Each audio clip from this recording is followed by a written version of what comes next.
pero no es para hacer cosas serias, ¿sí? Este micro de los, bueno, ARM, cualquier cosa que de consumo que tengan, trae un procesador ARM. O sea, eso júrenlo, ¿sí? Y en cambio, pues lo de Arduino y eso, pues es para hobby, para cotorrear. Y con estas herramientas de Arduino, de ARM, pues es lo que se está haciendo en la industria. O sea, si ustedes entran a la industria automotriz, las computadoras o los sistemas automotrices están basados en ARM.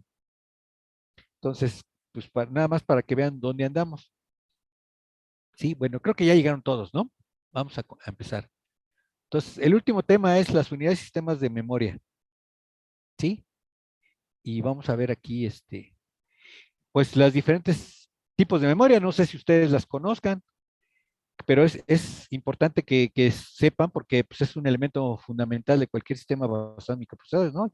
Hay que ponerle una memoria, ¿sí? Entonces, pues vamos a ver ahí, como dice, los diferentes tipos de memoria, las tecnologías de fabricación, la organización de los elementos internos de almacenamiento, ¿sí? Las técnicas de codificación, estructuras dentro de la misma memoria, ¿sí?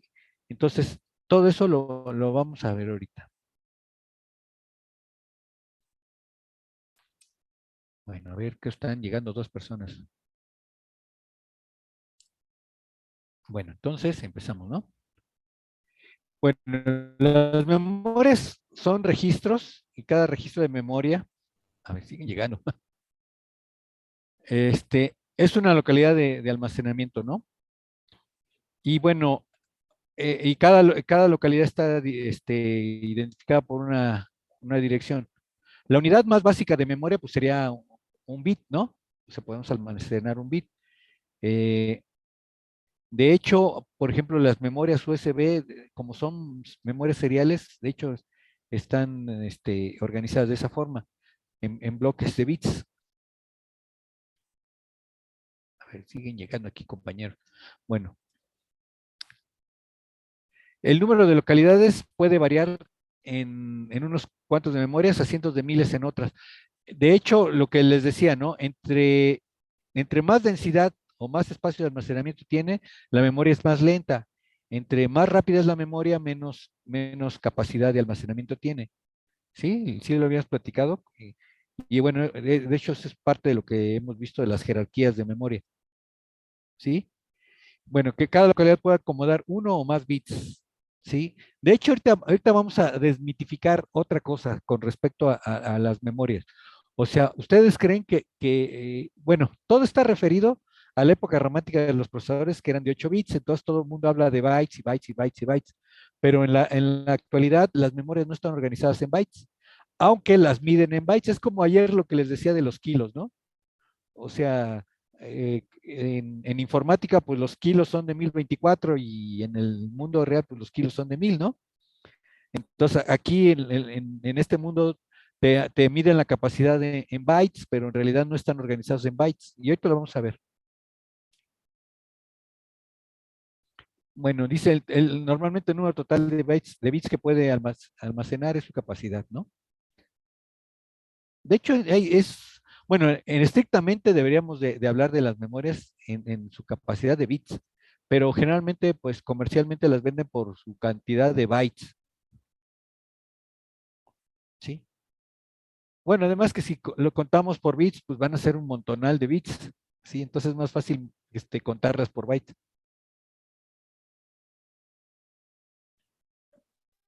Y bueno, los módulos de memoria están organizados de acuerdo al ancho de bus del microprocesador, y es aquí donde está el detalle. ¿Sí? Entonces, el arreglo de los módulos de memoria está organizado de acuerdo al ancho de bus del microprocesador. ¿Qué ancho de bus tienen los microprocesadores modernos, compañeros? ¿Aló, aló?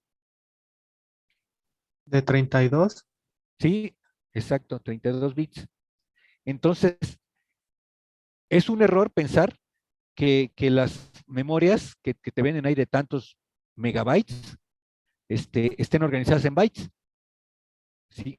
Eso de los megabytes en que te venden o de gigabytes que venden el módulo de 4 gigabytes, Es un error pensar que viene acomodada así 4 gigabytes.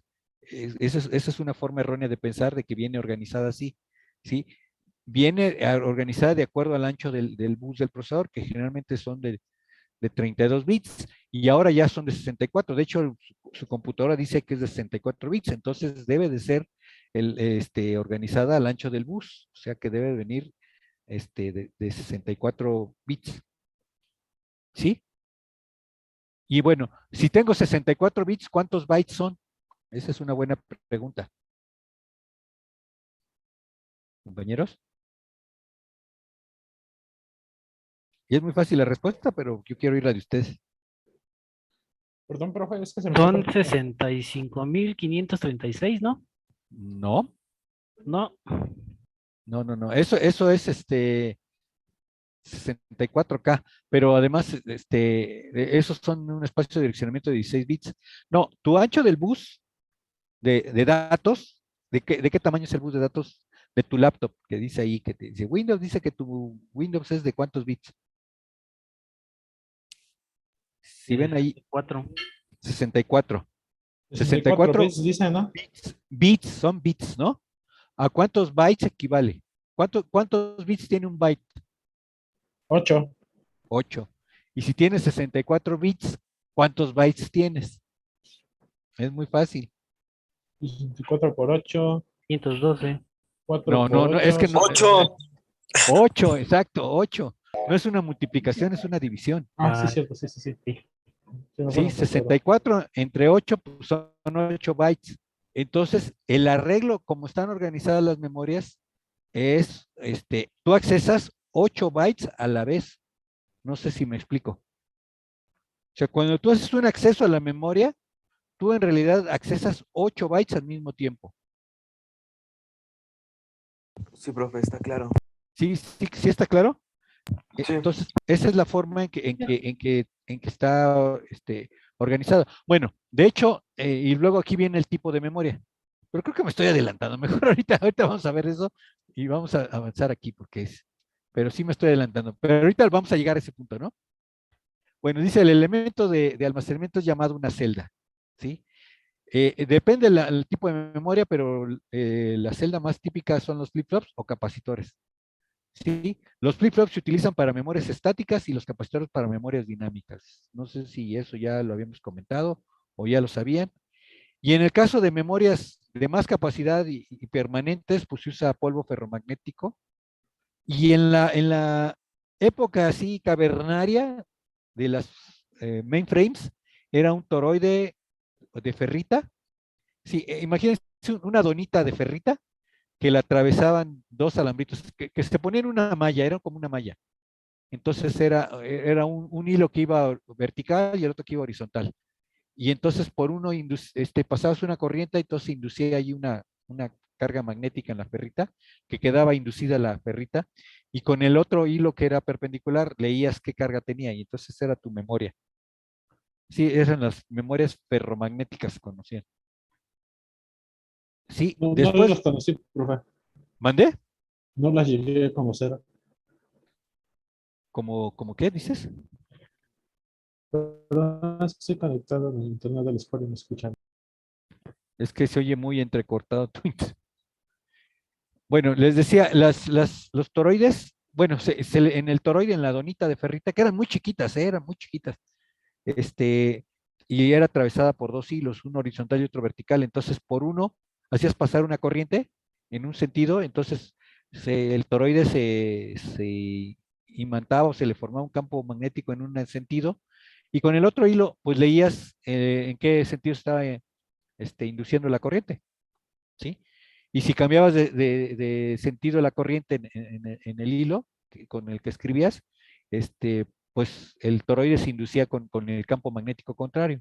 Entonces así eran como grabados los unos y los ceros.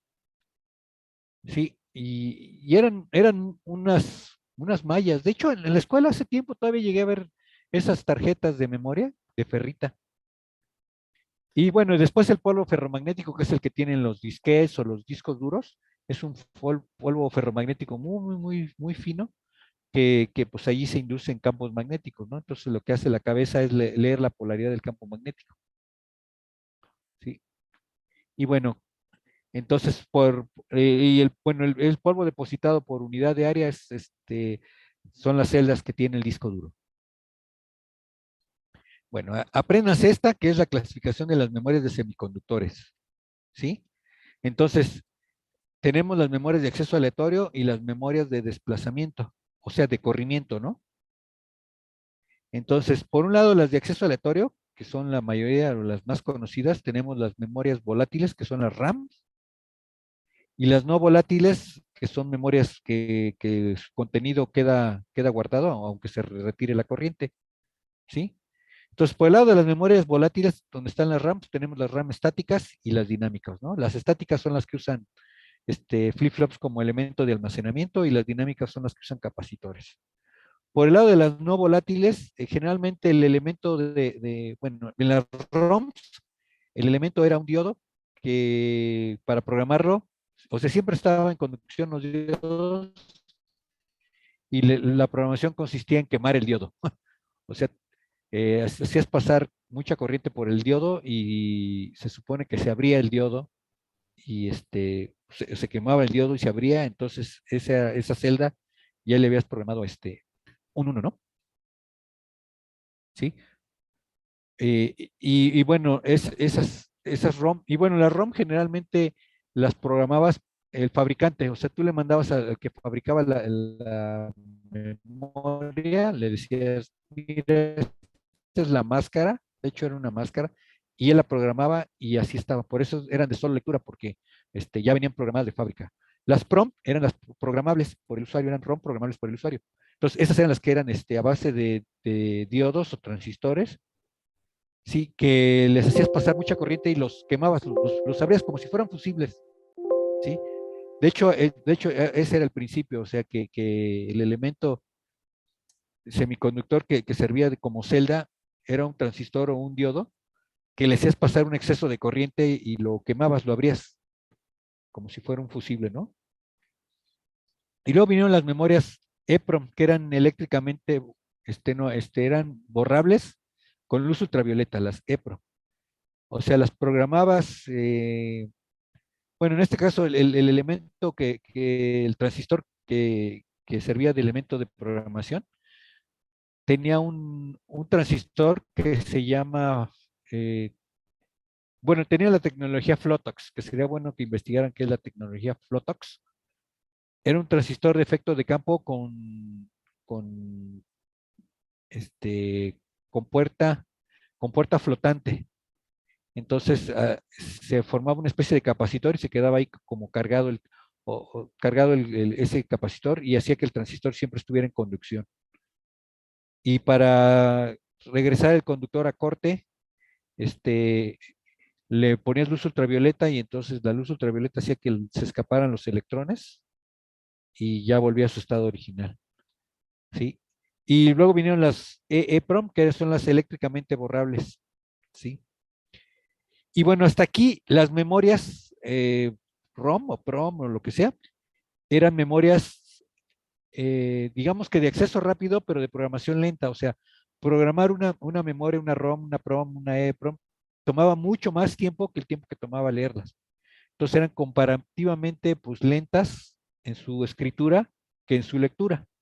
Porque en lectura, como eran de estado sólido, pues eran, digamos que rápidas, así como las memorias estáticas. Una vez ya programadas, leerlas era muy rápido. Pero para programarlas, pues los tiempos de programación eran muy grandes. Hasta que se inventaron las memorias flash, de ahí viene el nombre de flash, de que los tiempos de escritura y de lectura son comparablemente iguales. Digo, es un poco más lento la escritura que la lectura, pero están casi a la misma velocidad, ¿sí? Y luego están las memorias no volátiles, RAM, que aquí digamos que serían memorias RAM que tienen una especie de capacitor o de batería que no se borra. Bueno, que son como RAM, pero tienen una batería de respaldo y entonces pues, siempre las puedes accesar, ¿no? Aunque retires la alimentación. Y los PLDs, los dispositivos lógicos programables, que no sé si los vieron en circuitos lógicos, que son arreglos AND OR, que, bueno, hay diferentes formas. Están los que son nada más el arreglo AND programable y el OR es fijo, los que son el OR programable y el AND fijo, o los que son ambos programables, el AND y el OR programables. Entonces, es toda una familia de los PLDs y se usan mucho para circuitos lógicos. Porque se acuerdan que en circuitos lógicos el resultado o la minimización de una función lógica siempre daba una suma de productos o un producto de sumas. Entonces, este es un plano AND y un plano OR, o un plano OR y un plano AND, depende si son maxitérminos o minitérminos. Y entonces los PLDs te permitían directamente las ecuaciones programarlas ahí. Eso está súper estudiado, ¿eh? De hecho, es por eso que la electrónica digital avanzó mucho, porque eso ya está súper estudiado y es toda una metodología de diseño en donde, pues, incluso ya las herramientas de software, ya los mapas de Carnot pasaron a la historia, ya hay herramientas de software que rápidamente puedes diseñar un circuito lógico muy complejo y te da los archivos directos para programar el PLD o las FPGAs. Bueno, por último tenemos las memorias de desplazamiento, que digamos que son de corrimiento, donde tú vas metiendo bit a bit, ¿sí? Vas metiendo bit a bit la información y bit a bit la vas sacando, ¿sí? Digamos que ahí caben las memorias USB. Las memorias USB son memorias seriales y son por desplazamiento, ¿sí? Es como un registro de corrimiento largo, largo, largo, donde tú tienes bueno, vas metiendo y se van recorriendo la información dentro de la memoria, ¿sí? Y bueno, generalmente tiene como dos puertos, por uno entra y por otro sale, ¿no? Y se está recirculando la información. Y de hecho, en la memoria USB, tú seleccionas los bloques, porque imagínate hacer el corrimiento de 128 gigas, pues no, está muy... Entonces, internamente está dividido en bloques y cada bloque tiene unos desplazamientos que haces que por un lado entre la información y por otro salga. Y están los dispositivos acoplados por carga, que hace mucho tiempo salieron las memorias de burbuja, o estos dispositivos de acoplados por carga. Bueno, los dispositivos acoplados por carga se utilizan ahora, se llaman los SDs, que se usan mucho, son los elementos de las cámaras. O sea, las cámaras tienen un pequeño silicio allí, que es el CCD. Entonces, imagínense que es como una matriz de capacitores, donde los fotones impactan a esa matriz y se queda grabado el nivel de impacto, o sea, que te da un voltaje, o sea, la carga de ese capacitor no es ni 0 ni 1, sino un valor intermedio, ¿no? Y entonces estos dispositivos haces un corrimiento y vas leyendo cada una de las cargas. O sea, es un corrimiento de todos los renglones y sacas la información. Luego sigues con el siguiente renglón y sacas la información. Y así es como vas formando la imagen. O sea, vas barriendo todos los renglones y sacas la imagen, ¿no? Y bueno, hay otras memorias de acceso secuencial y memorias asociativas, pero eso ya es harina de otro costal y esas se usan, por ejemplo, en cómputo paralelo o en otro tipo de procesamientos. Y más bien este es un concepto lógico más que físico. O sea, las memorias secuenciales de acceso secuencial y de asociativas se usa mucho en búsqueda de datos. Las memorias asociativas te asocian, por ejemplo, tu nombre con tu apellido, con tu teléfono, es el tipo de asociaciones que le llaman, ¿no? Pero más bien son algoritmos. ¿Hasta aquí alguna pregunta? No, profe. Entonces, bueno, los pines de conexión de todos los dispositivos de memoria, ¿no? Y bueno, aquí tenemos, por ejemplo, una memoria típica donde tiene por un lado el bus de direcciones, ¿sí? En este caso tiene un bus de direcciones bueno, de n bits, ¿sí? Y tiene de otro lado sus salidas, que digamos que son los datos que me va a mostrar.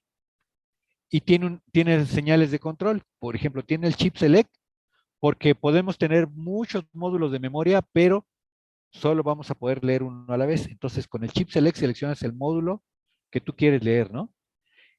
La otra señal, el output enable, es la que te habilita que las salidas se pueden presentar al bus de datos, porque hay momentos en que otro módulo va a estar enviando datos y si tú tienes habilitadas tus salidas, pues ahí el último dato que accesaste también se va a estar presentando al bus de datos.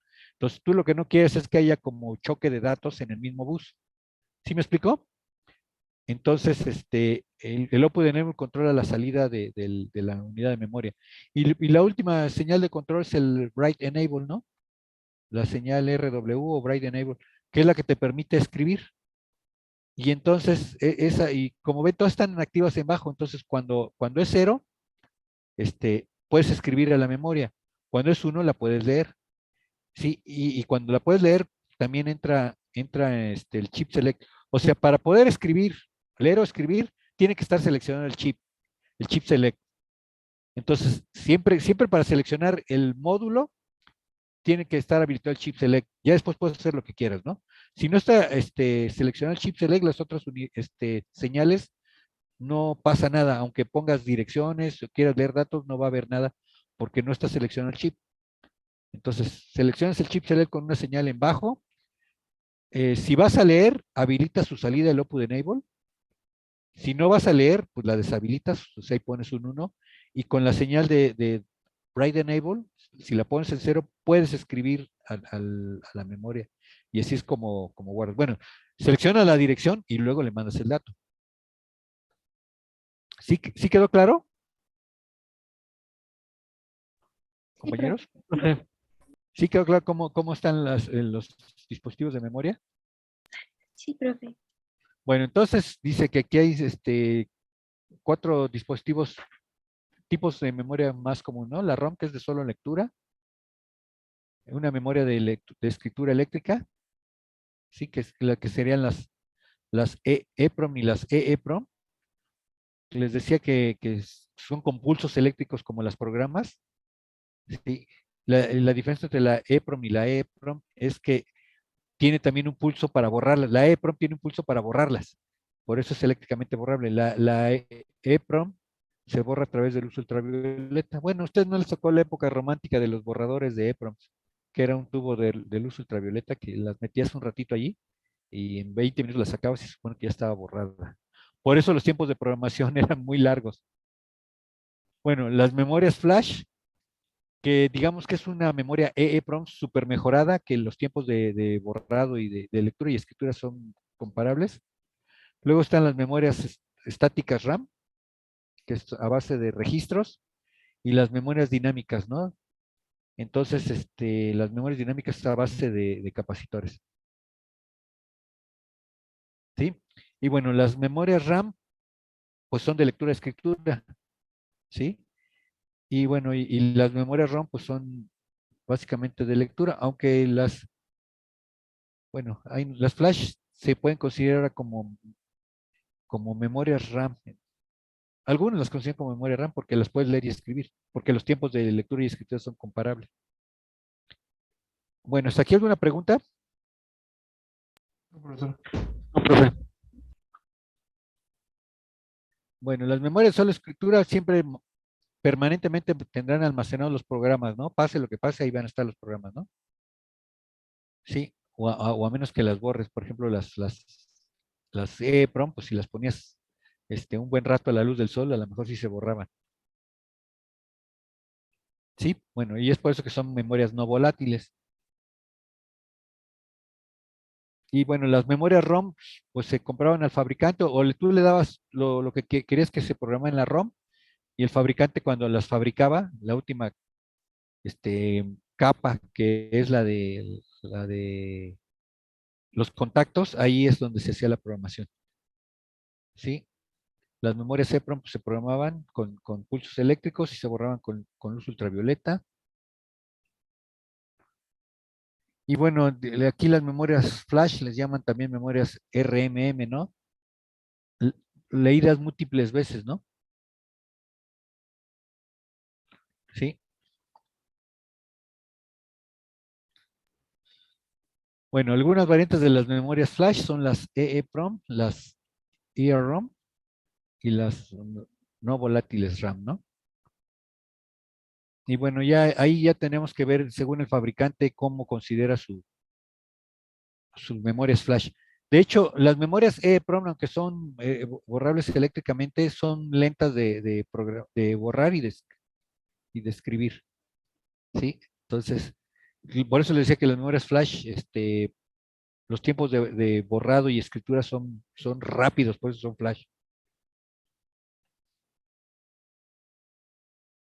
Y bueno, aquí está, por ejemplo, la arquitectura de una ROM que les decía. Si ven, les decía que era a base de diodos, que el diodo sirve como fusible, ¿sí? O bueno, bueno, las primeras era un diodo y había un elemento, un fusible, que era un fusible metálico, era un pequeño alambrito de tungsteno, y como ven, tiene una resistencia, ¿no? Si ven, todos tienen, todas las columnas, tiene una resistencia, y cuando el fusible está intacto, el diodo está en conducción. Si ven ahí, siempre hay ceros. No sé si lo ven. O sea, si conducen los diodos, ahí vas a ver siempre un cero. Bueno, más bien en el renglón vas a ver un 1, ¿no? Entonces, la idea de esto, sí, en la salida siempre vas a ver un 0 porque está conduciendo el diodo. Entonces, cuando tú vuelas el fusible, como está la resistencia de pull-up, tú ves un 1. Entonces, en la ROM tú programabas los ceros y siempre veías unos. O sea, siempre que una memoria nueva, veías puros unos y tú programabas los ceros. ¿Y cómo programas eso? Pues en vez del voltaje de VCC que dice ahí, le ponías el voltaje de programación. O sea, bueno, esas memorias funcionaban con 5 volts. Tú subías el voltaje a 12 volts y en ese momento seleccionabas el renglón y el renglón y la columna y hacías que en ese momento por ahí pasara mucha corriente de tal forma que se quemara el fusible. Y ya con eso, ese circuito lo abrías. No sé si me explico.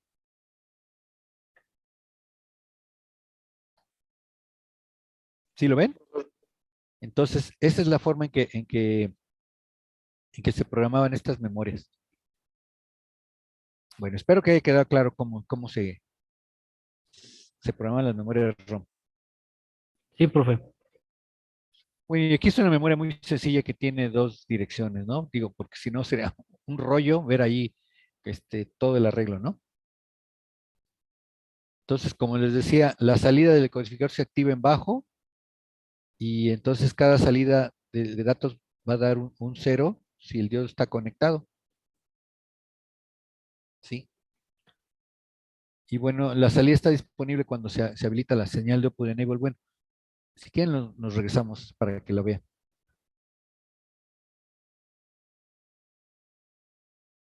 Sí, de hecho, si ven aquí, estos pull-ups siempre me aseguran que hay un 1. Bueno, más bien que hay un 1 aquí, pero como está conduciendo, esto se va a tierra. O sea, si esta la pones en 0, haces que conduzca así por aquí. Entonces, en esta línea que ves aquí, pues un 0, ¿sí? Porque estas para activarlas se activan en 0. Cuando están desactivadas están en 1. Entonces, como aquí hay un 1 y aquí hay un 1, pues no pasa nada. Pero cuando esta la hace 0, entonces la corriente fluye por aquí, ¿sí? Por aquí fluye. Y entonces, ¿qué ves en este nodo? Pues aquí ves un 0, ¿sí? Ahora, cuando tú programas el fusible, subes aquí, este voltaje lo subes a 12 volts, entonces es demasiada corriente la que fluye por aquí y se hace que se queme el fusible. Entonces, se abre este fusible y entonces cuando tú pones aquí un 0, ya no va a conducir, entonces aquí vas a ver siempre un 1. Vas a ver aquí un 1 y es lo que vas a ver aquí. Y bueno, aquí el Output Enable, cuando pones el Output Enable, pues lo que hay aquí pasa a la salida, que es lo que ves en la salida. Ahora sí ya quedó claro cómo funciona. Sí, profe. Bueno. Bueno, aquí está lo que yo les explicaba, ¿no? Le dice, la programación consiste en desconectar o quemar el fusible que se interconecta al cato del diodo en el renglón de la dirección seleccionada. ¿Sí? Con eso ya aseguras la programación. ¿Sí quedó claro? Sí, profe. ¿Cuál era el problema que tenían las PROMs? No sé si han visto cuando se quema el fusible de su casa, cómo está el fusible por dentro. Todo quemado. Sí, sí, sí. Pero aparte separado. de quemado, ¿qué encuentran adentro? O sea, lo destapan y ¿qué ven? Aparte que Bueno, está el Disney, ¿no? el tizne, pero además, o sea, ¿qué le pasó a la laminita de metal que tenía? ¿No? Se cortó. Bueno, si eso fue, si el corto fue leve, pero si el corto fue muy, muy severo, ¿qué le pasó a la laminita? Se fundió. Se fundió. ¿Y cómo sabes que se fundió? Porque se ve como, como abultado, pues. No, no, se ve que no lo has observado bien. Se hacen bolitas, ¿sí? ¿Ves que está el listón quemado, pero además, eso que se quemó, se hicieron bolitas y por ahí cayeron. Entonces, el problema que tenían las PROMs era que si tú no tenías el voltaje de programación adecuado y la corriente correcta, la quema del fusible era muy violenta. Entonces, el momento de quemarse el fusible, como que explotaba, y entonces el material, que era tuxteno, volaba por dentro del chip y podía caer en otro lado y hacer la conexión. O sea, ay caray. Si tú hacías pasar mucha corriente por aquí, no, es esta. Si tú hacías pasar mucha corriente por aquí, ok, se volaba el fusible, pero era tan fuerte la corriente que el material se sublimaba, ¿sí? Y luego se volvía a condensar y podía caer acá, que ya lo habías programado, y te volvía a hacer la conexión, ¿sí? O a veces tenían, ¿cómo se llama? Que no se terminaba de quemar el fusible, o sea, underprogramming que le llamaban. O sea, que la corriente que pasó no fue suficiente y medio rompió el fusible, pero con el tiempo se volvió a juntar el fusible. Entonces, tenía sus asegúnes esta tecnología, ¿eh? Digo, a mí me tocó.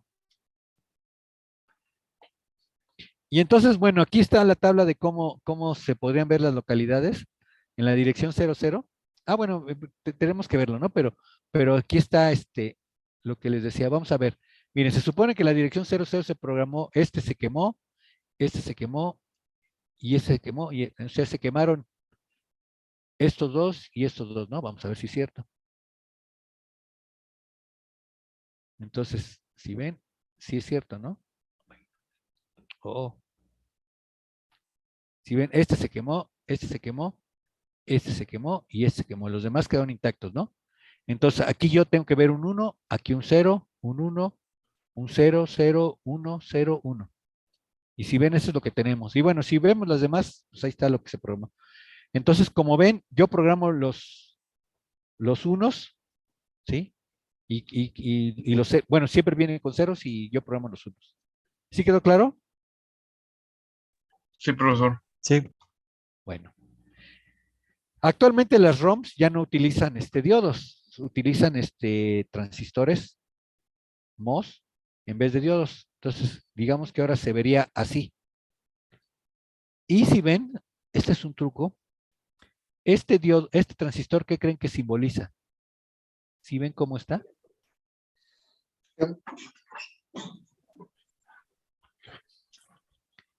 Vean y vean este. ¿En qué es lo que ven? Pues igual es como, funciona como un switch, ¿no, profe? Como una resistencia así, como. O sea, se supone que este transistor está en conducción, ¿no? Y se supone que esto sirve como una pequeña resistencia. Como el pull-up, ¿no?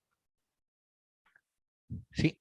Y entonces aquí tenemos los transistores, pero bueno, no se alcanza a ver porque está muy chiquito, pero este transistor, FET, aquí el gate, no está directamente conectado acá, sino que aquí se forma un capacitor. De hecho, aquí, es que no sé si alcanza a ver, aquí son como dos placas de un capacitor. Entonces, lo que haces aquí es que inyectas una carga y este capacitor se queda cargado. Entonces, al quedarse cargado, hace que este transistor conduzca. Entonces, cuando está sin programar la celda, este transistor está en corte. ¿Sí? Entonces, aquí tienes un 1. Cuando haces pasar un voltaje, porque aquí funciona con voltaje, haces que se cargue este capacitor que está aquí, y entonces haces que este transistor se vaya a saturación. Oh, ¿por qué haces eso? Sí, haces que este transistor se cargue y se vaya a saturación, y entonces esto manda a tierra, porque está aquí, esta señal. Entonces tú ves aquí un 0. ¿Sí quedó claro cómo opera esta celda? Sí, profe. ¿Sí? Entonces, y esta se llama tecnología Flotox, es de fuente flotante. O sea, aquí donde está el gate, aquí hay un capacitor. Bueno, a lo mejor no se alcanza a distinguir, pero este es un capacitor que le inyectan una carga y se queda ahí cargado. Entonces, para borrarlo, tú tienes que invertir la polaridad. Bueno, no está este circuito aquí, pero tú tienes que invertir la polaridad de la carga que le diste acá de tal forma que se descargue. Y es como lo borras. ¿Sí me explicó?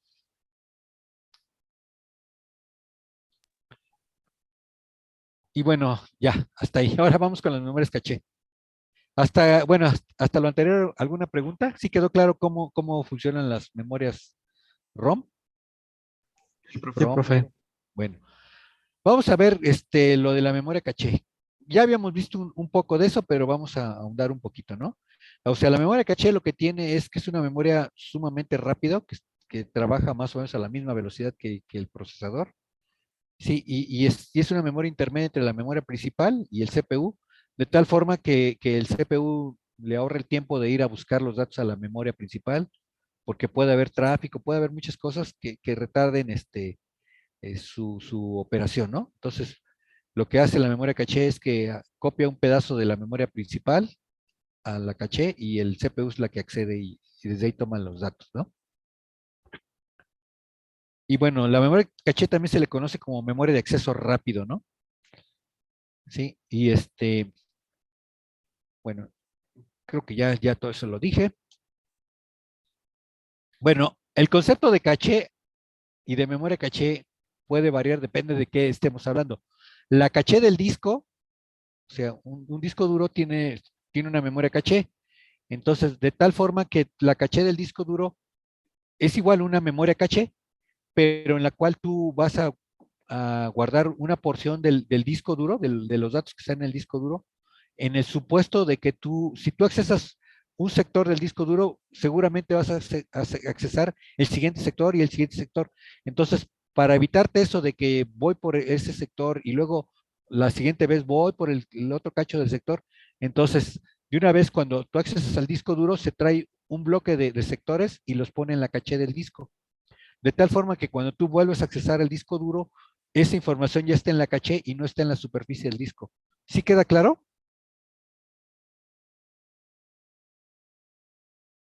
Un poco sí, profe. Sí o no. Entonces, la caché del disco es copiar un bloque de datos que están en la superficie del disco a una memoria que está dentro del disco. Pero cuando tú accesas al disco, ya no vas a leer los datos que están en la superficie, sino vas a leer lo que está en la caché. Entonces es como una memoria rápida, ¿no? Sí, es más rápido. Sí, es más rápido porque a primera ya se leyó la información y ya está ahí en la memoria de estado sólido del disco. Entonces ya no tienes tú que esperar y es que también, cuando tú accedes al disco duro y tú dices, yo quiero ir a tal sector, acuérdate que el disco está girando. Entonces tú tienes que esperar hasta que gire a la posición donde están los datos que tú buscas. Y eso lleva un tiempo, o sea, el disco tarda un tiempo en girar. Y ya cuando llega a esa posición, bueno, pues lees el sector, ¿sí? Y luego tienes que esperar otra vuelta para leer el siguiente sector. Uy, ¿qué pasó aquí? ¿Sí queda claro? Sí, profesor. Y bueno, la caché de pista es similar. En vez, aquí ya lees una pista de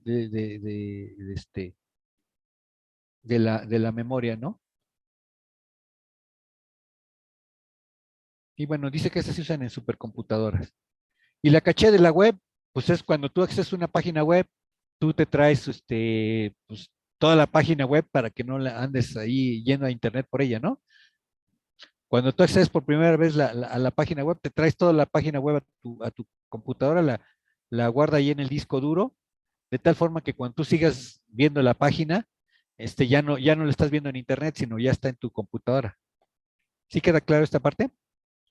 Y no es cuando guardamos, por ejemplo, alguna información de una página en específico, ¿no? Y que la estás accesando continuamente, entonces ya mejor dice, como siempre la estás accesando, ya la voy a copiar aquí al disco duro y ahí está, ¿no? Y tú crees Es que como, estás viendo internet. es como cuando entro a mis AES, ¿no? Como lo veo constantemente, pues ya se queda abierto. Bueno, ahí sí se queda abierto, pero bueno, y de hecho allí se queda abierta la sesión y se está actualizando tu caché. Son dos cosas que están pasando ahí. Bueno,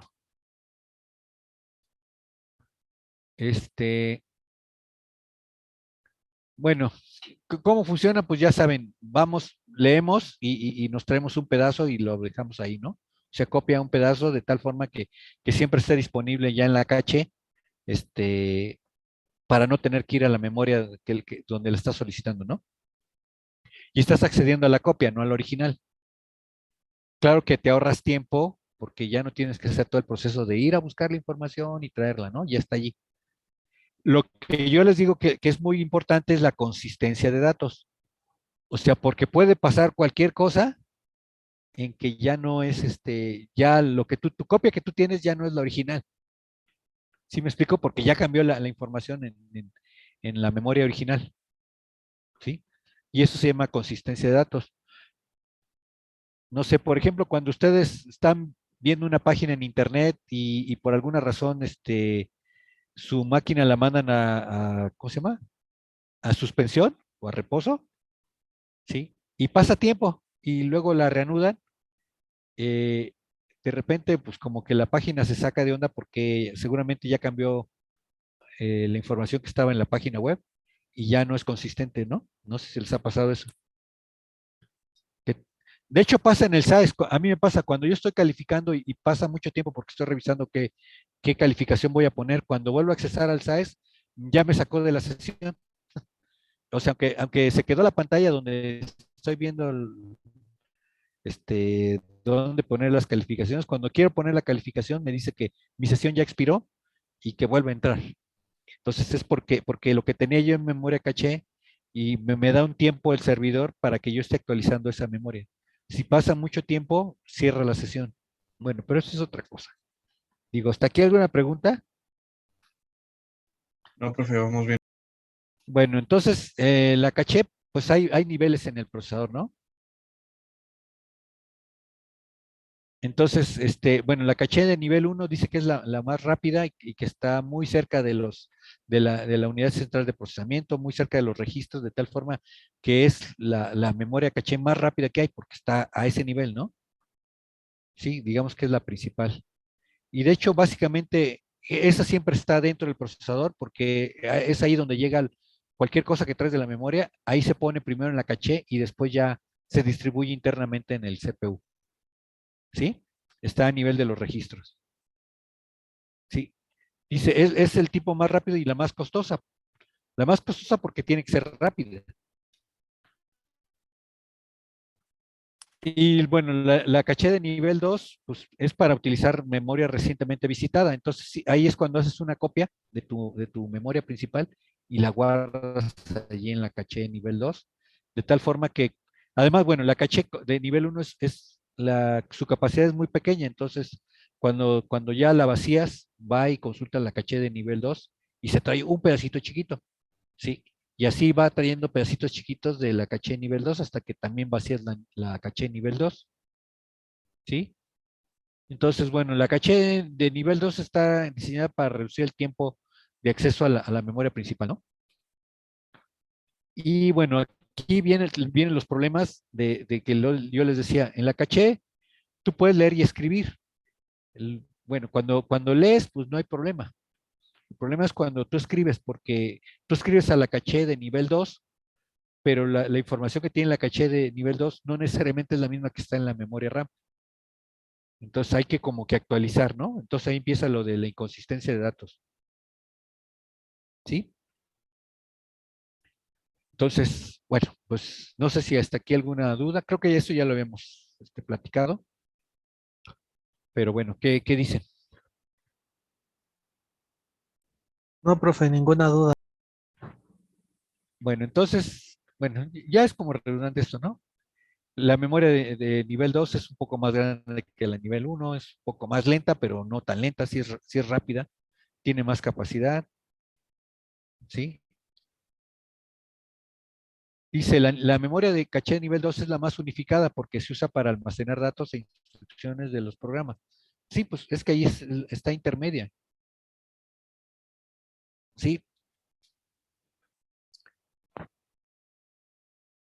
Y dice, como todas las memorias, la caché puede llenarse o contar con datos desorganizados que retrasen el proceso de verificar los datos, que es lo que le decía la consistencia, ¿no?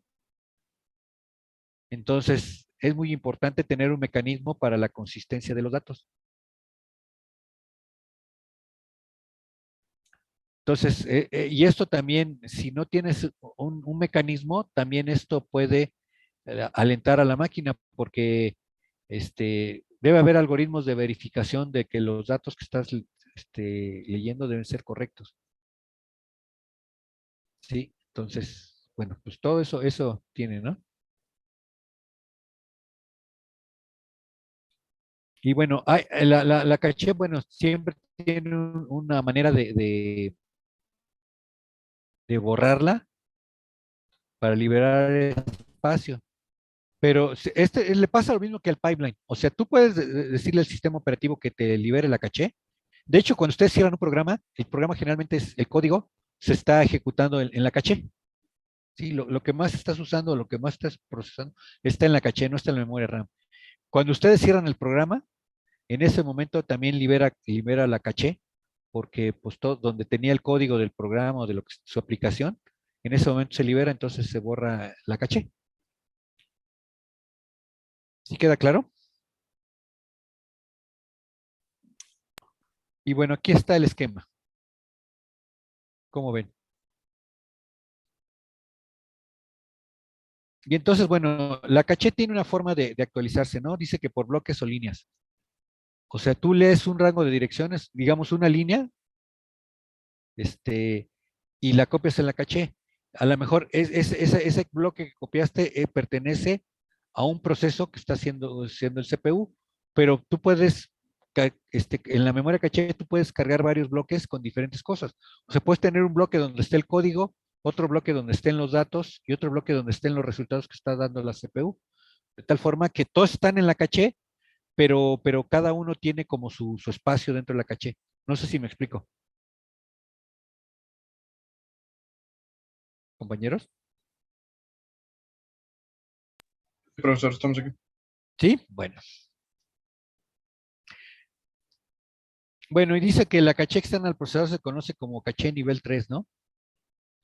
Y generalmente, pues esta es la que está en la placa base. Son unos chips pues, que están allí. Y bueno, claro que tiene más capacidad que la caché nivel 2. Y por lo tanto, pues pues bueno, tiene más capacidad. Es la que interacciona con la memoria RAM o con los datos en general. Porque incluso en la memoria caché de nivel 3 puedes cargar datos provenientes del disco duro, no necesariamente de la RAM. Ya ahí los guardas de forma temporal y ya los siguientes niveles de caché pues lo van utilizando. ¿Sí queda claro?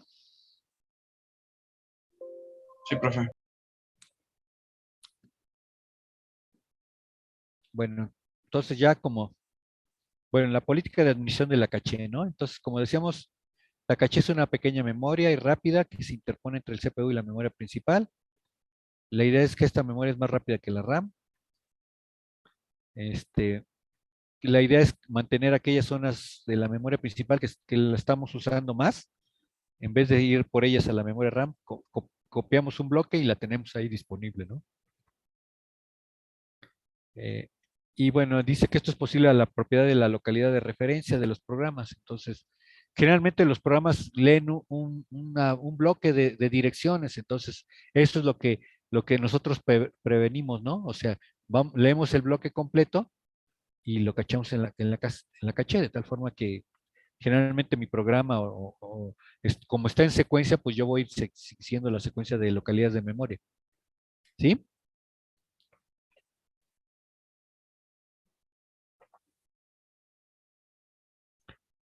Dice, bueno, dice que la regla empírica es que la mayoría de los programas gastan el 90% de su tiempo en la ejecución y el 10% de su código. Y generalmente lo que se busca es que es tanto ¿cómo se llama? El código ya esté listo en la memoria, en la memoria caché, ¿no? ¿Sí? Así aceleramos el procesamiento. ¿Alguna pregunta? No, profesor.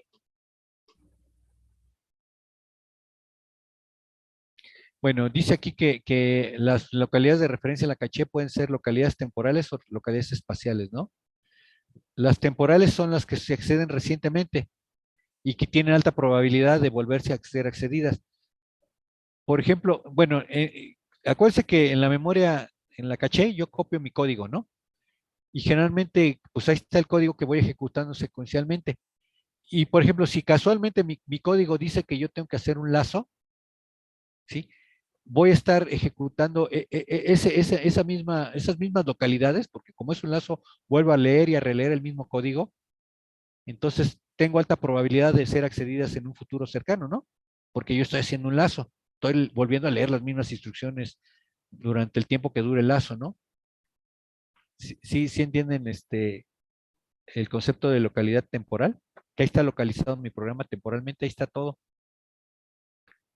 ¿Sí? Y bueno, la localidad espacial son los espacios de memoria contiguos, o sea, yo leo un bloque y entonces yo sé que a continuación voy a tener que leer el bloque que le sigue y el que sigue, a menos que mi código me diga que tenga que saltar a otro lado del programa donde está otro código, entonces ya no, ya el espacio se rompió, ¿no? O sea, yo tengo que ir a otro lugar para ir por lo que sigue. ¿Sí? Entonces, la localidad espacial, pues son todas las localidades que están próximas a la que tengo en ejecución, ¿no? Entonces, de alguna forma yo predigo que lo que sigue del código que voy a leer pues, está en el bloque contiguo. Y de una vez me lo traigo ya para ahorrarme tiempo. ¿Sí queda claro esto, compañeros? Profe. Y no sé si alguna vez les mencioné que los procesadores modernos son, creo que con el pipeline, ¿no? Les dije que tenían la unidad de predicción en el pipeline. Y es esto, que ya predice cuál va a ser el siguiente bloque de datos que vas a ejecutar o de instrucciones que vas a ejecutar y de una vez ya las carga en la caché. ¿Sí? De tal forma que ya están ahí cuando las necesitas. ¿Sí queda claro? Sí, profe. Y bueno, el mecanismo de actualización de la caché pues es probabilístico, ¿no? Ahí tú estás calculando.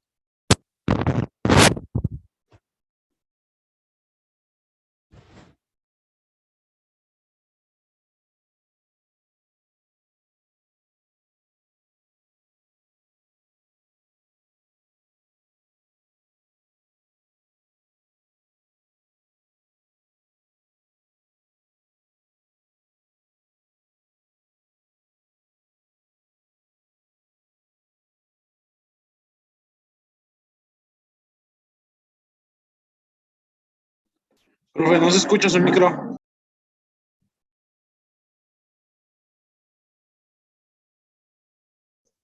Profe, no se escucha.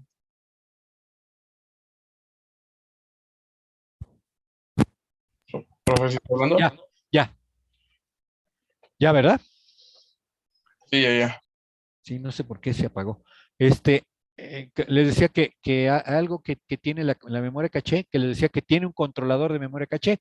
O sea, en la caché están los bloques, pero aparte la caché tiene asociado otro chip o otra parte de la caché, que es el controlador de memoria caché. Y ese controlador lleva un directorio que contiene la información de los bloques que es de la memoria principal que se encuentran dentro de la caché. Y ese es como que el que lleva el control. Y es el que va viendo también de cómo el CPU va tomando la información de la caché y va vaciando el bloque. Entonces, de tal forma que cuando él detecta que ya el bloque ya se vació, entonces aplica un algoritmo que se llama el menos usado. El bloque menos usado o el que menos haces referencia es el que actualizas, ¿sí? ese bloque, pues simplemente ya sobrescribes otro bloque sobre ese y ya se actualizó el bloque. ¿Sí me explico cómo es el algoritmo? Se llama el algoritmo del menos usado. O sea, ve los bloques, el que menos accesos a memoria tiene, de ese bloque, entonces quiere decir que es el bloque menos usado. Entonces ese queda un bloque disponible. Entonces cuando el CPU le hace una petición por una localidad que ya no está allí, entonces él va y trae el bloque y lo pone en ese bloque donde ya no es usado. O sea, el bloque que ya se desechó, sobre ese escribe nuevos datos. ¿Ya quedó claro? Sí, profe. ¿Sí?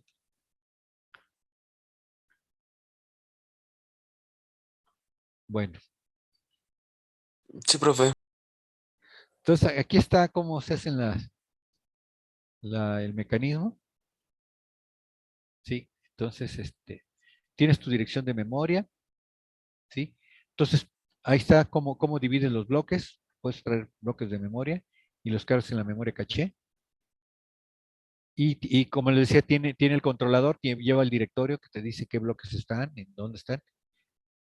Y de hecho, cuando tú accedes a la memoria RAM, bueno, el procesador accede a la memoria RAM, en realidad no está accesando a la memoria RAM, está consultando el directorio y el directorio lo engaña y le dice, sí, aquí está la dirección que tú pides y aquí está el dato, ¿no? ¿Sí me explico? O sea, el controlador de la memoria caché interactúa directamente con el procesador y el procesador, pues él cree que está viendo la memoria, pero en realidad pues, está viendo la caché, ¿sí? Los datos que hay en la caché. Entonces, el procesador nunca se entera que en realidad leyó la caché y no la memoria principal. El que se encarga de toda la chamba de tener actualizados los bloques es el controlador de memoria caché. ¿Ya quedó claro? Sí, profe, así sí. Sí, profe. Bueno, y aquí está digamos que el diagrama de flujo de cómo opera la caché, ¿no?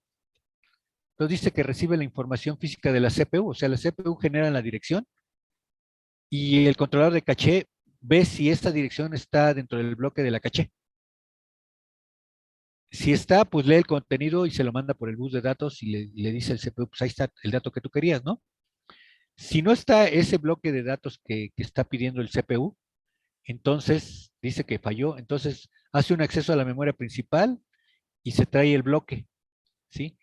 Y bueno, ahí es cuando verifica qué bloque fue el que menos se usó la última vez y ahí le asigna ese espacio a ese nuevo bloque que trajo y lo carga, ¿no?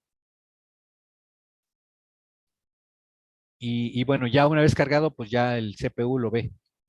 ¿Sí queda claro cómo opera la memoria caché? Profesor. Sí, bueno.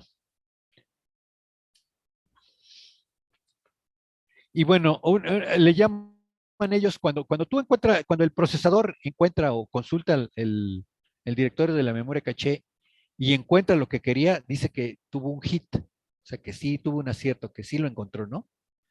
Y entonces es como una especie de palomita en el directorio que dice, este bloque sí lo encontró, ¿no? Entonces, entre más hits tiene, pues quiere decir que ese bloque está activo, ¿no? Pero cuando va y busca algo y no lo encontró, entonces eso es un desacierto. Y entonces quiere decir que esa dirección no se encontró en ningún bloque que tenía la caché y entonces es momento de ir por el bloque, ¿no? ¿Sí queda claro? Sí, profesor. Entonces, pues bueno, ahí está el algoritmo que usa y la fórmula y todo eso, ¿no? La tasa de aciertos y la tasa de fallos, ahí está, cómo se calcula. No sé si hasta aquí alguna pregunta.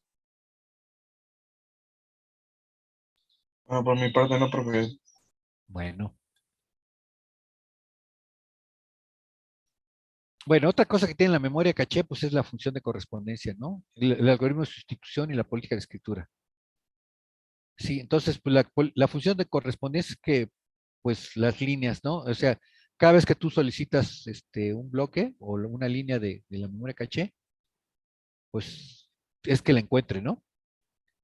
Sí, entonces, pues quiere decir O sea, bueno, aquí maneja lo de líneas y en realidad marcos de bloque, porque miren, por ejemplo, una línea, o más bien un bloque, sería todas las líneas o todas las localidades.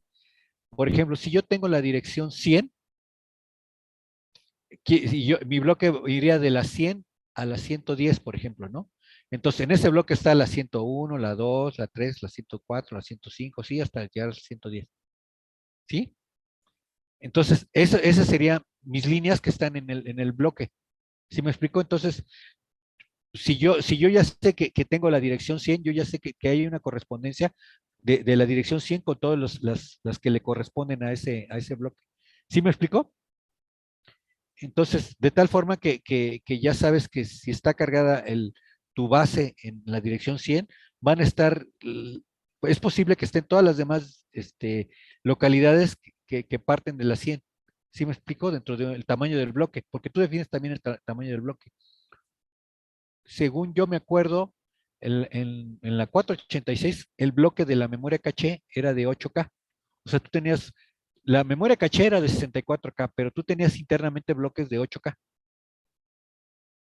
Entonces podías tener 8 bloques de cosas diferentes, ¿no? ¿Sí? Y bueno, luego viene el algoritmo de sustitución. Lo que les decía, ese determina qué bloque es el que menos se ha usado y entonces ese bloque o esas direcciones de memoria dentro de la caché las sobrescribe con nueva información, ¿sí? Para dar un nuevo bloque, ¿no? Y la de la política de escritura, ¿no? La coherencia, de lo que les decía, la coherencia de la memoria caché con la memoria principal, ¿sí? Entonces es muy importante. Digo, no hay problema de leer la caché con la memoria RAM, porque generalmente la memoria RAM, como es una copia de la memoria RAM, pues ahí está todo, ¿no? Pero el problema es que el procesador está procesando datos y está generando nuevos resultados. Y los resultados los deposita en la caché, en algún bloque dentro de la caché. Pero esos resultados no están actualizados en la memoria RAM, están actualizados en la caché, pero no concuerdan con lo que hay en la memoria RAM. Y si alguna otra cosa solicita esos datos, por ejemplo, imagínate, tú estás trabajando en Word y estás editando un archivo y estás haciendo modificaciones a tu texto, ¿no? Pero ese texto que tú ya modificaste, en realidad esa modificación está en la memoria caché, no está en la memoria RAM y por lo tanto, si tú mandas a imprimir o algo así o alguien solicita esa información, lo que hay en la RAM no corresponde con lo que tú ya modificaste, que está en la caché. ¿Sí me explico? Entonces, debe haber una política de actualización de los datos, o sea, que es la política de estructura. Sí, sí se acuerdan. Entonces les decía que hay bueno, creo que aquí no viene. Bueno, hay dos políticas de escritura. Una que se llama write back, o sea, escribe de regreso, y escribe de regreso cuando el bloque se llena. Cuando ya tú hiciste todas las modificaciones y llenaste un bloque dentro de la caché, entonces el bloque completo se escribe en la memoria RAM. Y en ese momento hay consistencia tanto en la caché como en la memoria RAM, porque los bloques están iguales, ¿sí? Pero hay otra política de escritura, que en cuanto tú cambias o generas un resultado y lo escribes en la caché, en ese mismo momento también la caché lo actualiza en la memoria RAM, ¿sí? De tal forma que no te tienes que esperar a que se llene el bloque, sino con que alteres un solo dato de la caché, ese mismo se guarda en la memoria RAM para que haya consistencia en ese momento. Esa política de escritura se llama write through, o sea, escribir a través de, o sea, escribes a través de la memoria caché hacia la RAM. Entonces, las dos tienen la misma información. ¿Sí quedó claro? Compañeros. ¿Sí? Es muy importante que se aprendan esa política de escritura. Y bueno, la búsqueda de política de bloques, ¿no? Y bueno, ¿cómo es que busca un nuevo bloque? Pues cuando falla la búsqueda dentro de la caché. Cuando buscas un bloque y no está dentro de la caché, pues ya es momento de actualizar los bloques, ¿no? Bueno, y hay otra, cachés independientes para datos e instrucciones, ¿no? Frente a cachés unificadas. Bueno, cachés independientes para instrucciones y datos quiere decir que tú tienes dos bloques de cachés. Sí, en una caché pone las instrucciones y solo esa parte del procesador las va a ir leyendo y hay otra caché para los datos. Generalmente eso es más costoso que tener una caché unificada, o sea, una sola caché donde ahí metes instrucciones y datos y ahí están, claro que en bloques diferentes, pero es una sola caché. Si las haces independientes, pues es más caro porque tienes que tener dos cachés. ¿Sí me explicó? ¿Aló, aló? Sí, profe. Bueno.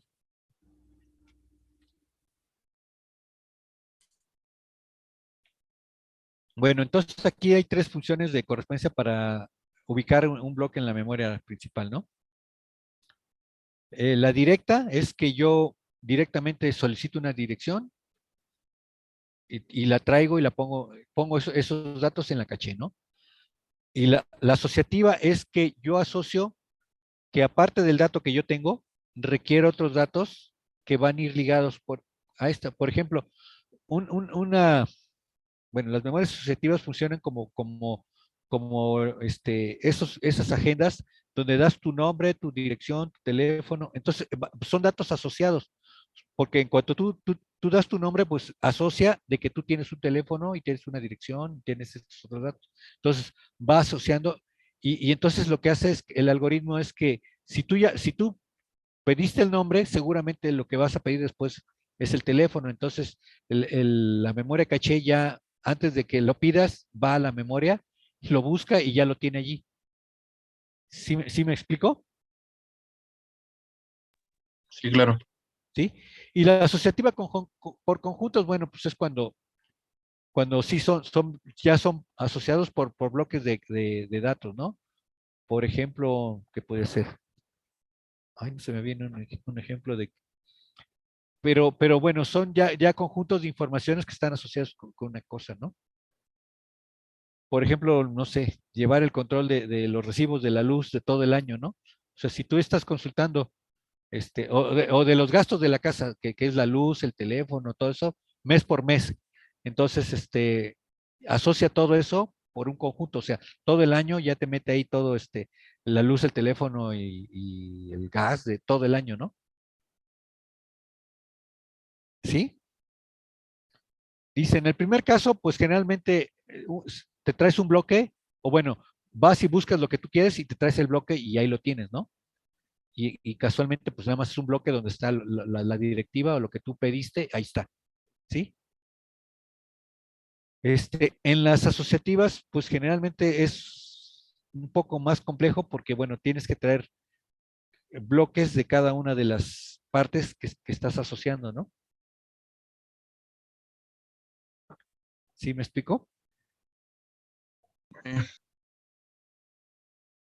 Y bueno, acuérdense que la caché también es finita, entonces tampoco se puede traer mucha información, de tal forma que asocia si vas viendo que lo que tú estás pidiendo sí está asociado con lo que sigue, lo vas trayendo poco a poco, o sea, no se trae no se trae de jalón el teléfono, tu dirección, no sé, el nombre de tu novia, no se lo trae todo junto, sino se trae una parte y si ve que vas pidiendo más datos, entonces va jalando lo demás que está asociado, porque la memoria caché no, tiene cierto tamaño, no puedes traer de todo.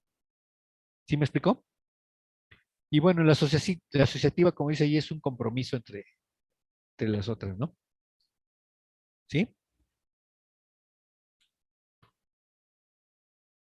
Entonces, aquí está cómo puede ser esto. ¿Sí? Entonces, ven cómo de la memoria principal se trae un bloque o se puede traer varios bloques ya de una vez porque están asociados, ¿sí? O bueno, se trae una parte de cada uno de los bloques para formar un conjunto. ¿Sí queda claro? Sí, sí, sí. ¿Sí?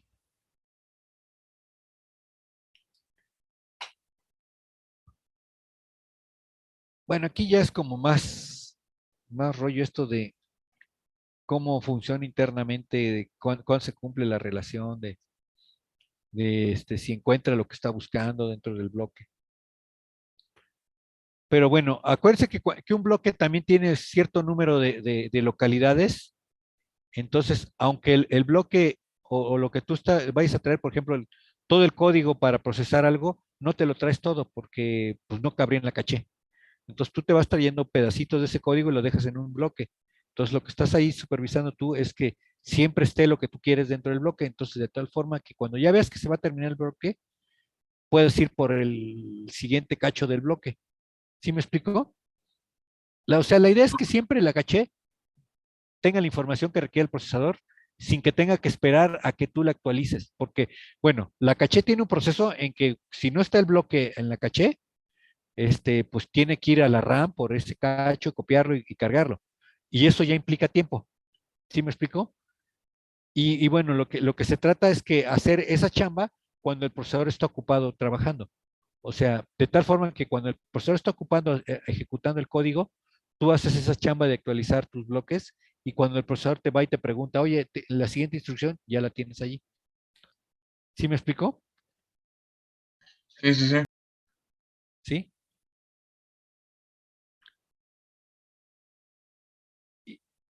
Y bueno, pues se supone que el mecanismo de obtención de una dirección tiene que ver con correspondencia directa con la memoria RAM, pero eso se encarga el controlador de la memoria RAM. Les digo que el procesador, él cree que está accesando a la memoria RAM.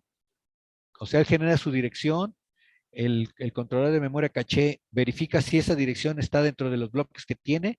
Si la tiene, pues ya le da el dato que le pidió y ya se acabó el problema. Si no, entonces ahora sí, tiene que actualizar los bloques, ¿sí?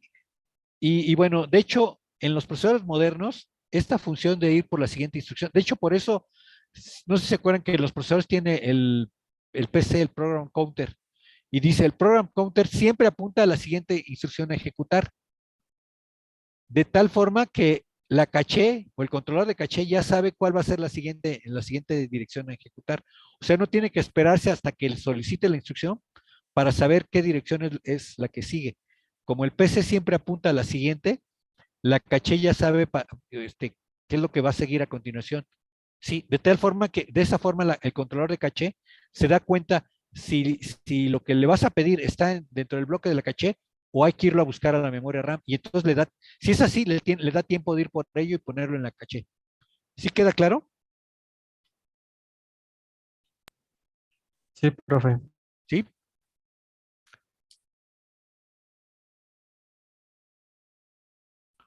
Y bueno, pues aquí ya es cómo hacer la correspondencia de la memoria caché. Les digo que la caché, bueno, te la venden de un tamaño, pero internamente pues la divides en bloques, ¿no? Por ejemplo, aquí los bloques son de 4K y el tamaño de la caché es de 64K. Entonces, nada más ahí divides 64 entre 4 y creo que es 22 bloques, ¿no? Entonces, pues bueno, es como está organizada.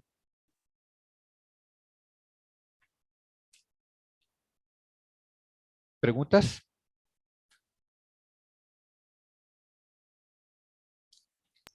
De mi parte no, profe. Bueno. Bueno, y aquí sigue pues bueno, aquí está ya cómo se implementa todo ¿cómo se llama? La lectura de las memorias caché. Sí. Entonces, bueno, toda esta chamba es la que hace el controlador de memoria caché, entonces busca si la etiqueta está dentro del bloque y te la da, ¿no? Bueno, ¿hasta aquí alguna pregunta? Ya me cansé. No, profe. No, profe, no, profe. Porque esto sigue, sigue, sigue. O sea, no sé si quieran que platiquemos de todo esto, pero está ya todo el esquema de cómo lo buscas, cómo se organiza, pero bueno, eso no va a venir en el examen, Afortunadamente. afortunadamente, pero digo, sí quedó claro la idea principal de la caché, los niveles, cómo está organizada las políticas de consistencia de datos, Sí, profe. ¿sí? Sí, profe. Porque bueno, pues aquí es cómo opera la lectura en la memoria caché, ¿no? Según esto, la dirección está compuesta de tres partes, que es la etiqueta, la línea y la palabra, ¿no? O sea, la etiqueta te dice qué es código, son datos o qué es, ¿no? La línea, qué rango de direcciones es la que ocupa, y la palabra en sí es la localidad que tú quieres saber. Entonces, con eso ya obtienes ¿cómo se llama? Pues sí, el dato completo, ¿no? ¿Sí me explicó? Sí, profesor. Sí, acuérdese que dentro de la memoria caché tú tienes bloques y cada bloque puede tener código, datos, datos de otra cosa, etcétera. Entonces, esa es como tu etiqueta, o sea, esto que son datos o instrucciones, ¿no? Y luego ya, la línea dice el rango de direcciones, o sea, está de la 100 a la 110. Bueno, sí, sí, y la palabra es, pues dentro de ese rango, ¿cuál es la que tú quieres, la localidad que tú buscas? Entonces es la forma de encontrar el dato dentro de la caché. ¿Sí queda claro? Y bueno, y aquí está cómo se forma.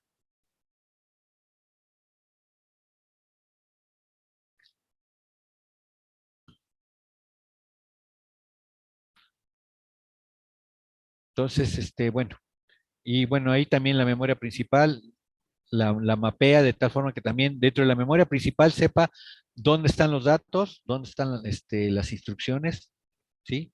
O sea, tienes que saber dentro de la memoria principal también, para también actualizar los bloques. ¿Sí me explico?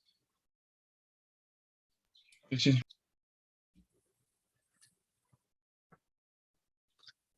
Bueno, no sé si hasta aquí hay alguna pregunta. ¿Quedó claro lo de las memorias, las no volátiles, la RAM y todo eso? Sí, profe. Bueno, Profe, ¿sí? le quería preguntar sobre la tarea. ¿Qué tiene Quería preguntar si, o sea, es que ayer me tuve que salir de su clase porque tenía que ir a la escuela y ya no Ujú. escuché el último. Entonces no supe si dijo algo sobre quién entregó, quién no, porque yo me quedé en que dijo que había que entregarlo en el cuestionario, en el de Google Pues Docs. es que muchos. Yo tengo aquí, hay quienes no, ni siquiera han visto la tarea, que dice ahí que ni siquiera la han abierto, y Ajá. otros que la vieron, pero no subieron nada. Entonces es lo que yo les decía, que hay muchos de ustedes que no hicieron, o no sé, vieron la tarea, pero pues no subieron nada. Y entonces creo que tenían problemas o que no supieron cómo, más que nada. Habría que llenar el formulario que viene allí, poner tu nombre, todos, y luego ya te permite acceder a la parte donde la subes. Entonces creo que nada más vieron esa parte y ya cerraron la tarea y por eso no subieron nada. Entonces yo les dije, ve el cuestionario, llena el cuestionario y te permite entrar a la segunda parte que es donde puedes subir los Sí, los datos. archivos. Y entonces ya fue lo que hicieron muchos, porque muchos me decían tarea vista pero no entregada. Ah, bueno, pues sí. Ajá. Bueno, rápidamente aquí para terminar con las memorias RAM, porque ese sí, eso sí va a venir. Entonces tenemos las memorias RAM. Si ven las estáticas y las dinámicas, sí, entonces fíjense que las estáticas tenemos las síncronas y las de ráfaga asíncrona. Esto de asíncronas quiere decir que las puedes leer en cualquier momento. Cuando se te pegue la gana, las puedes leer, ¿no? Y las de ráfaga síncrona quiere decir que hay momentos en que tú las puedes leer. Esto está sincronizado con el reloj del sistema. O sea, no las puedes leer cuando tú quieras, sino que hay un momento en que sincroniza su acceso y de hecho dice de ráfaga. Quiere decir que no nada más lees una localidad, sino te traes varias localidades porque es una ráfaga. ¿Sí me explicó? Entonces, sucede como en las cachés, o sea, en vez de traerte un pedacito, pues te traes un montón de datos de la memoria. ¿Sí queda claro? Y por otro lado están las memorias RAM dinámicas, que son las que están basadas en capacitores. Entonces, dentro de estas, fíjense, hay varias, y no sé, bueno, ya se dieron cuenta que a lo largo de sus computadoras que han tenido, pues han cambiado los módulos de memoria que tienen, ¿no? Las RAM con modo paginado rápido, con salida de datos extendidas, con ráfaga, desde data, ¿qué es? Ahorita no me acuerdo, ahorita les digo. De hecho, ahí viene más adelante. Y, y memorias síncronas también, que están sincronizadas con el pulso reloj. Entonces, es importante porque aquí hay varios tipos de memoria RAM. Y como les decía, las memorias RAM están organizadas al tamaño del bus. ¿Sí? Bueno, aquí la definición de RAM, que es una RAM. Bueno, algo que pasa cuando arranca la computadora es en el POS. El POS, el Power On Cell Test. O sea, si han visto que bueno, y eso en las computadoras viejitas, cuando arrancaba la computadora, hacía como la prueba de todo el hardware de la computadora, probaba la memoria, probaba el monitor, probaba el teclado. O sea, cuando prendías tú la computadora había un proceso del Power On en donde probaba todo el hardware y entre ellos la memoria RAM, que era importantísimo que funcionara la memoria RAM porque ahí sí iba a copiar el sistema operativo y todo eso, y si tenía problemas la memoria RAM, pues iba a tener problemas de ejecución. Entonces, en el Power On Cell Test hacía el chequeo de la memoria RAM y probaba, bueno, no era una prueba exhaustiva, nada más probaba ciertas localidades de memoria y si pues las leía bien, daba por buenas todas las demás localidades. O sea, leía rangos de memoria y así, y era también una forma de darse cuenta cuánta memoria tenía, ¿no? Leía y escribía un dato, leía y escribía un dato y lo volvía a leer. O sea, leía y vuelvo a leer el dato. Si ya no leo nada, o sea, por ejemplo, ponía cadenas de unos y ceros y tenía que leer esa cadena de unos y ceros. Cuando ya no había memoria RAM, lo que escribía, pues ya le regresaba o puros ceros o puros unos. Quiere decir que ya no había memoria. Entonces, hasta ahí terminaba su conteo de la memoria RAM y decía, pues tengo tanta memoria RAM. ¿Sí? Y bueno, dice que hasta la época del 386, su memoria el tiempo de refresco de la memoria era de 80 a 70 nanosegundos. Sí, que era el tiempo que tardaba, que tardabas para poder accesar la memoria. Sí. Entonces, la velocidad de acceso ha ido aumentando. Entonces, pues estos tiempos también se han ido reduciendo. Y físicamente aparece en forma de DIM. DIM es Dual Inline Memory, ¿qué? Memory, no sé qué. Y SIM era Single Inline. Y quiere decir que los módulos tenían o doble cara o una cara sencilla. Esos eran los SIM y DIM. ¿Sí? Y como su nombre lo dice, son capacitores, las memorias dinámicas son capacitores como elementos de almacenamiento, entonces pierden su carga con el tiempo, entonces hay que volverlas a refrescar, ¿no? Entonces, hay que hacer toda esa parte. Y miren, de hecho aquí les decía al principio de las memorias de ferrita, de hecho ahí está un módulo de memoria dinámica RAM con un módulo de ferrita, si ven así eran las memorias de ferrita, ahí se ve la donita y se ve la malla de cables que las interconectaban. Sí, y bueno, aquí está la historia que ya les conté al principio. Entonces, en 1969 fueron lanzadas las primeras memorias RAM de semiconductores, que de hecho Intel en el chipset del 4004, pues venía una memoria RAM. Sí, y bueno, no vamos a hablar de eso. Aquí está la memoria RAM que venía en aquel tiempo. Ahí está ¿cómo se llama? La celda o la unidad básica, que básicamente era un transistor que permitía cargar al capacitor. Si ven, ahí está el capacitor. Y ese capacitor, con la carga, ponía en corto o en saturación al otro transistor que están viendo allá. Y Q2 que dice allí era como su resistencia de carga, ¿no? Y a través de él, pues veías, ¿cómo se llama? Lo que programas ahí. Y si ven, estas memorias tenía, por un lado entraban los datos y por otro salían. O sea que tenía doble bus. Solo por un lado entraban y por el otro salían. Y aparte tenía read select, que equivale a la selección de la localidad de memoria, y el write select es con la que podían leer o escribir.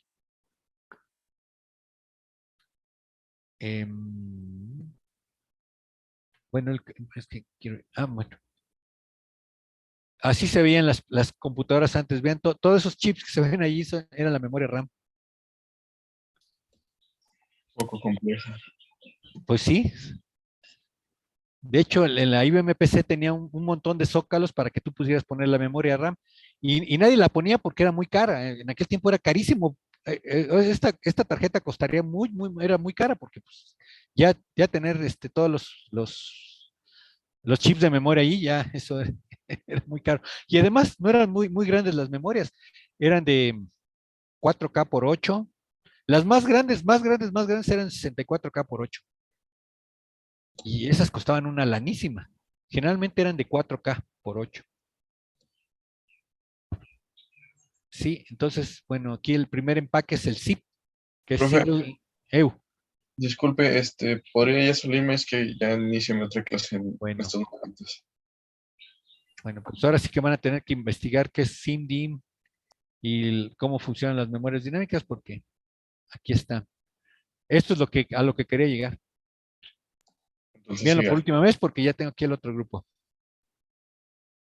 Entonces, cada una de estas memorias tiene su forma de operación, pero bueno, ahí está, vean.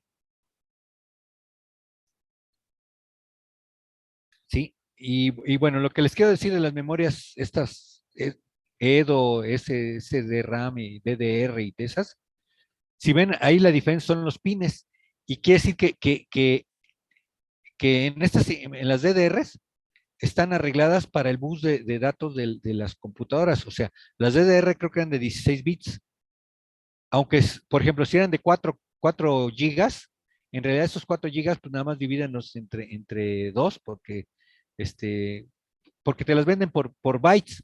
Entonces ustedes en realidad tienen que hacer la conversión al ancho de la palabra del bus. Por ejemplo, las de 64K, que serían las DDR4, y si compras una memoria de 4 gigabytes, pues en realidad tienes que dividir esos 4 gigabytes entre 64 y vas a ver que pues bueno, en palabras no son muchas palabras, porque lo que importa son las palabras, o sea, porque tú vas a accesar todos esos bytes al mismo tiempo. ¿Sí me explicó? ¿Se acuerdan de la de 64K que la accesábamos como 32 bits y que se convertía en 8K en vez de 64? O sea, son 64K, pero en realidad son 8 palabras de 8K palabras de 32 bits, ¿no? Ya me hice pelotas. Bueno, compañeros, ya tengo aquí el otro grupo. Traten de estudiar esto, averiguar cómo funcionan las DDR 1, 2, 3 y 4 y cómo están organizadas, sobre todo cómo están organizadas, porque eso es lo importante de entender cómo funcionan estas memorias dinámicas. Sí, Bueno, profe. órale, nos vemos. Nos vemos, que tenga buen día. Sale, Buenas tardes. hasta luego. Profesor, Sí. dos